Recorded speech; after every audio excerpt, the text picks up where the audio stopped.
Good evening, everyone, and thank you for actually tuning in to view episode 3 of Light Sports Ramble. I do personally appreciate the 10 views I had of episode 2 yesterday. That really made my day. You know, like it says on my page, I would love to have been a broadcaster one day in my life, but so be it. It is just amazing how one little dare that I thought would happen for one day could turn into something I actually truly enjoy every night when I go home from work. To be able to talk into my iPhone for about 5 minutes, share my crazy thoughts on some topic about sports, it is just unbelievable that I'm actually having this much fun doing it. As like every episode, I will give a shout out to my number one fan, Rachel. Again, you'll hear this every episode. She is the one that actually made me go through with the dare. She was not the originator of the dare, but she made me go through with the dare and said, just do it. So I did, and now you're stuck with me probably for the rest of my life. So before I get started today, though, I'm going to throw something out to you. I do have a pet peeve. I stopped at the grocery store to grab some dinner for this evening. I'm in line, long line, 5 lanes, 1 cashier, no big deal. Okay, it's Friday night. Your store closes at 9, I understand this.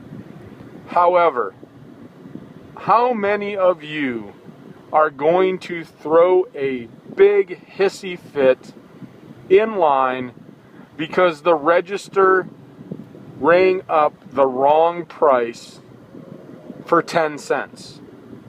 I mean, come on, lady. 10 cents. You got charged $2.09. It was on sale for $1.99.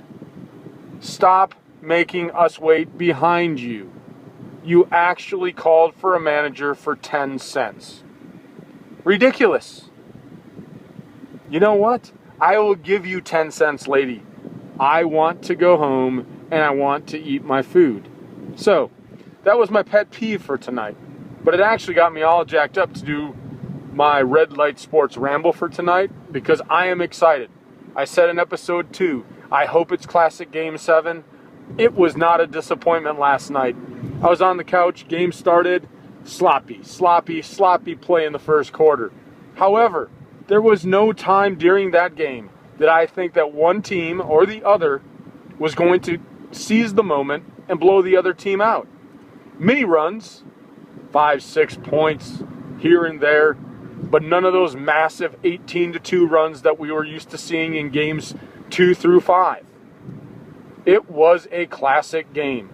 Unfortunately for the Spurs and for Tim Duncan, he is going to be remembered for missing the 2-foot bunny shot. A shot that Tim Duncan has made 1,000,000 times in his life. I personally feel bad for Tim Duncan. I was a soccer player in my life. I've had a game where I did something that I've done over and over and could do in my sleep and screwed it up. And believe me, it sticks with you. Not for one day, not for 2 days. It sticks with you the next time it happens. Now, the great ones overcome it, and he will make that shot the next time.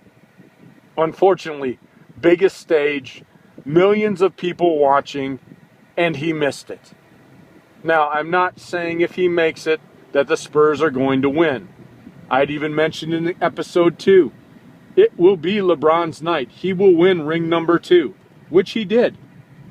But had Tim Duncan made that shot, the strategy that the Miami Heat would have had would have been totally different.